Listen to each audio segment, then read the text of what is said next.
Assalamualaikum warahmatullahi wabarakatuh. Perkenalkan, nama saya Ronald Kurniawan. Saya akan membahas tentang pengertian manusia dan lingkungan. Manusia adalah makhluk hidup ciptaan Tuhan dengan segala fungsi dan potensinya yang tunduk kepada aturan hukum alam, mengalami kelahiran, pertumbuhan, perkembangan, dan mati, dan seterusnya. Serta lingkungan adalah suatu media di mana makhluk hidup tinggal mencari penghidupannya dan memiliki karakter serta fungsi yang khas yang mana terkait secara timbal balik dengan keberadaan makhluk hidup yang menempatinya, terutama manusia yang memiliki peranan yang kompleks dan real. Adapun hakikat manusia dan makna lingkungan. Hakikat manusia adalah makhluk yang memiliki tenaga dalam yang dapat menggerakkan hidupnya untuk memenuhi kebutuhannya. Individu yang memiliki sifat rasional yang bertanggung jawab atas tingkah laku, intelektual, dan sosial.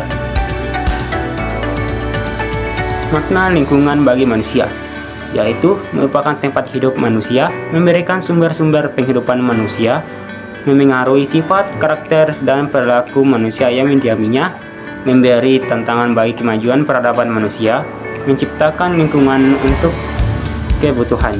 Saya Mira, NIM HE02220004. Di sini saya akan menjelaskan mengenai lingkungan hidup.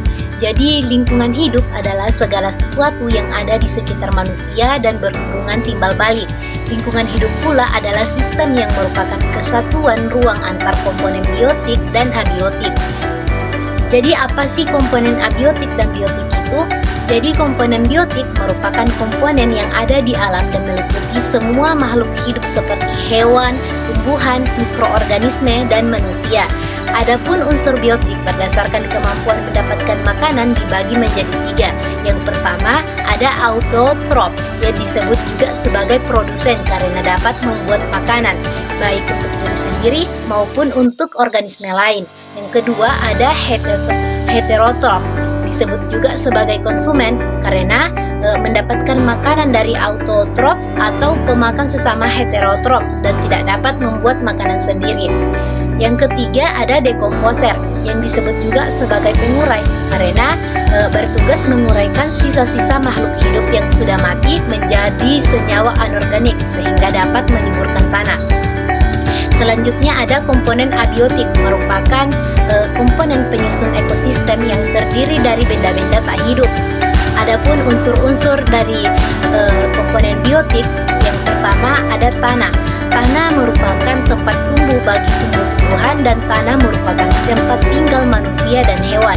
Yang kedua ada udara. Udara merupakan lingkungan yang berbentuk gas dan di dalam udara terkandung berbagai zat, di antaranya ada nitrogen, oksigen, dan karbon dioksida. Yang ketiga ada air. Air merupakan komponen yang sangat penting untuk menunjang adanya kehidupan karena sekitar 80-90% tubuh makhluk hidup itu tersusun oleh air. Yang keempat ada cahaya atau matahari.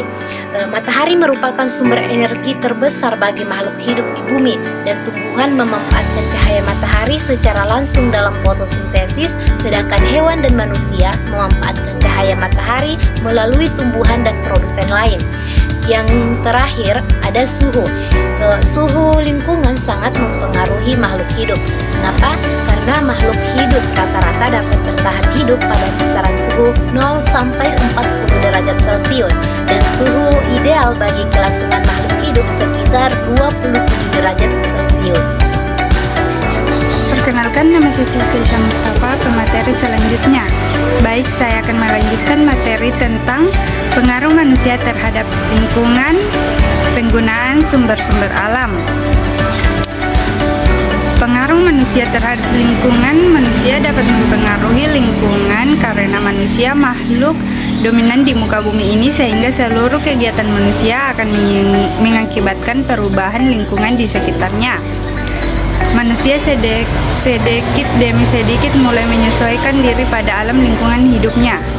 Perubahan alam lingkungan hidup manusia tampak jelas di kota-kota dibandingkan dengan di hutan rimba di mana penduduknya masih sedikit dan primitif. Perubahan alam lingkungan hidup manusia akan mempengaruhi baik secara positif ataupun negatif. Berpengaruh bagi manusia karena manusia terdapat keuntungan dari perubahan tersebut. dan pengaruh tidak baik karena dapat mengurangi kemampuan alam lingkungan hidupnya untuk menyokong kehidupannya. Penggunaan sumber-sumber alam. Manusia memandang alam lingkungannya dengan bermacam-macam kebutuhan dan keinginan. Manusia bergulat dan bersaing dengan spesies lainnya dalam memenuhi kebutuhan hidupnya. Dalam hal ini, manusia memiliki kemampuan lebih besar dibandingkan organisme lainnya, terutama pada penggunaan sumber-sumber alamnya. Berbagai cara telah dilakukan manusia dalam menggunakan sumber-sumber alam berupa tanah, air, fauna, flora, bahan-bahan galian, dan sebagainya. 1. Pertanian dan tanah. 2. Hutan. 3. Air. 4. Bahan tambang. Assalamualaikum warahmatullahi wabarakatuh. Saya Suci Malidia Baharudin sebagai pemateri keempat yang akan menjelaskan mengenai permasalahan-permasalahan yang mengancam lingkungan. Permasalahan-permasalahan yang mengancam lingkungan. Yang pertama, perkembangan penduduk. Semakin bertambah banyak penduduk, maka kerusakan lingkungan juga semakin besar. Berbagai dampak atau akibat yang timbul akibat dari banyaknya jumlah penduduk, di antaranya ketergantungan manusia terhadap sumber daya alam yang sangat tinggi. Manusia berusaha memenuhi kebutuhan hidupnya baik untuk pangan, sandang, dan papan. Tetapi ketersediaan sumber daya alam atau SDA yang terbatas menjadi masalah dalam pemenuhan kebutuhan manusia yang terus bertambah. Dengan berupaya memenuhi kebutuhan hidupnya, manusia melakukan deforestasi dan alih fungsi lahan yang semula merupakan lahan hutan berubah menjadi area pertanian atau perkebunan. Permasalahan kedua, pemanasan bumi. Proses efek rumah kaca terjadi ketika atmosfer membentuk selubung yang menghalangi radiasi panas matahari yang dipantulkan bumi sehingga tidak dapat terlepas ke atmosfer, sehingga mengakibatkan suhu udara meningkat. Dampak yang timbul akibat adanya efek rumah kaca salah satunya telah dideteksi oleh para ilmuwan bahwa ketebalan rata-rata es kutub utara menyusut 40%. Hal ini dapat menyebabkan naiknya permukaan air laut yang dapat mengancam kehidupan generasi manusia di masa yang akan datang. Permasalahan yang ketiga, pencemaran udara. Sebagian besar industri dan transportasi menggunakan energi fosil sebagai sumber energinya, seperti batu bara dan bahan bakar minyak. Pada pembakaran bahan bakar fosil, melepaskan gas-gas ke udara sehingga menimbulkan polusi udara, antara lain karbon, sulfur, dan nitrogen. Persoalan-persoalan yang ditimbulkan oleh pencemaran udara adalah penyakit pernapasan, tercemarnya daun-daun, sungai-sungai, serta kerusakan hutan dan pertanian. Permasalahan yang keempat, polusi air. Meskipun air dibutuhkan dan ketersediaannya yang terbatas, tetapi manusia juga tetap tidak menyadari betapa pentingnya air karena masih banyaknya terjadi pencemaran air yang mengakibatkan kualitas air menjadi kurang baik di Indonesia.